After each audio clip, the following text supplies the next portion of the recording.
Em 588 a.C., 75 mil pessoas viviam dentro dos muros mais seguros do mundo antigo. 18 meses depois, apenas 10 mil estavam vivas. Isso parece impossível. Jerusalém tinha muralhas de 12 metros de altura, reservas de comida para anos, soldados treinados e a proteção do próprio Deus. Então, como um rei babilônico conseguiu apagar uma cidade inteira em menos de 2 anos? A resposta não está na força. Está na estratégia, porque Nabucodonosor não atacou Jerusalém como outros conquistadores. Ele aplicou um plano tão calculado e brutal que até hoje é estudado por estrategistas militares. E o mais chocante, ele transformou destruição em ciência exata.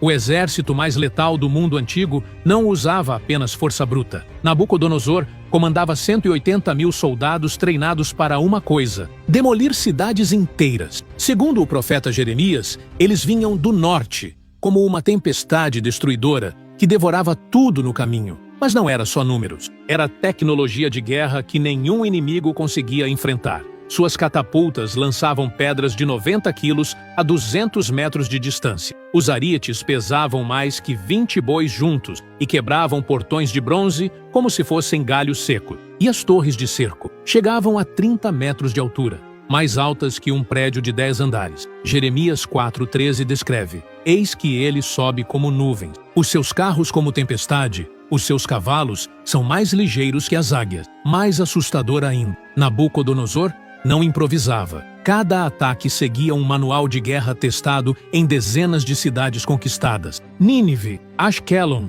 Laquis, todas caíram usando exatamente o mesmo método. O rei babilônico havia transformado destruição em ciência exata. Mas por que um império tão poderoso perderia tempo com uma cidade pequena como Jerusalém?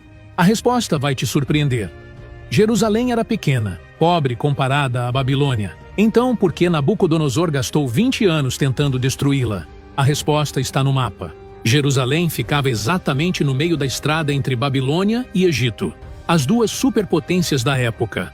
Quem controlasse Jerusalém, controlava todo o comércio entre os continentes.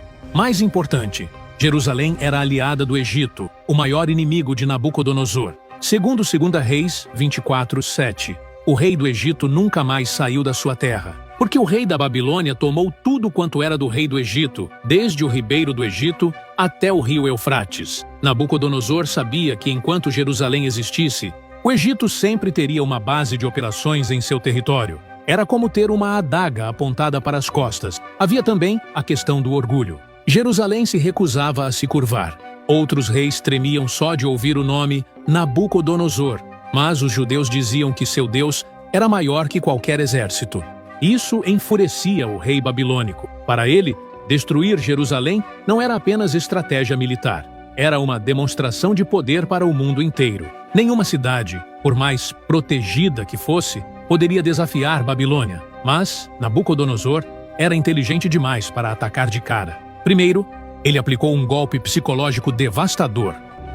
Nabucodonosor não chegou quebrando portões. Ele chegou sorrindo. Em 605 a.C., suas tropas cercaram Jerusalém, mas não atacaram. Em vez disso, o rei babilônico fez uma proposta que parecia generosa: "Me entreguem alguns jovens da nobreza para educar em Babilônia, e eu deixo a cidade em paz." O rei Jeoiaquim aceitou na hora. Parecia um acordo vantajoso. Daniel 1:3-4 conta que Nabucodonosor ordenou: "Trouxesse alguns dos filhos de Israel, e da linhagem real, e dos príncipes, jovens em quem não houvesse defeito algum, formosos de aparência, e instruídos em toda a sabedoria." Entre os levados estavam Daniel, Ananias, Misael e Azarias, os mais brilhantes de Jerusalém. Jeoiaquim pensou que tinha feito um bom negócio. Salvou a cidade dando apenas alguns jovens. Mas Nabucodonosor era mais esperto que isso. Ele não queria só reféns. Queria quebrar o futuro de Jerusalém. Levando os mais inteligentes, ele garantia que a próxima geração de líderes seria criada em Babilônia, não em Judá. E havia mais. Ao aceitar esse acordo, Jeoiaquim se declarou vassalo de Nabucodonosor. Jerusalém tinha acabado de perder sua independência sem perceber. O primeiro golpe não foi militar, foi psicológico e funcionou perfeitamente. Mas 3 anos depois, Jeoiaquim cometeu o erro que faria Nabucodonosor voltar com fúria. Joaquim durou apenas 3 meses no trono. Em março de 597 a.C., Nabucodonosor chegou pessoalmente com seu exército completo. Desta vez, não havia negociação. O jovem rei de 18 anos olhou do alto das muralhas e viu uma multidão de soldados que se estendia até o horizonte. Segundo 2 Reis 24, 10, 11. Subiram os servos de Nabucodonosor, rei da Babilônia, a Jerusalém, e a cidade foi sitiada. Joaquim durou exatos 3 dias. No terceiro dia, ele fez algo que nenhum rei de Jerusalém havia feito antes. Abriu os portões e se entregou voluntariamente. 2 Reis 24, 12, registra: Então saiu Joaquim, rei de Judá, ao rei da Babilônia, ele e sua mãe e seus servos, e seus príncipes e seus oficiais. Nabucodonosor ficou até surpreso. Esperava resistência, mas encontrou rendição total. A estratégia do cerco progressivo havia quebrado completamente o moral de Jerusalém. O medo fez mais efeito que qualquer catapulta. Nabucodonosor aproveitou para saquear o templo pela primeira vez. Levou parte dos utensílios sagrados e encheu 50 carroças com ouro e prata. Mas o mais importante, levou Joaquim vivo para a Babilônia como troféu.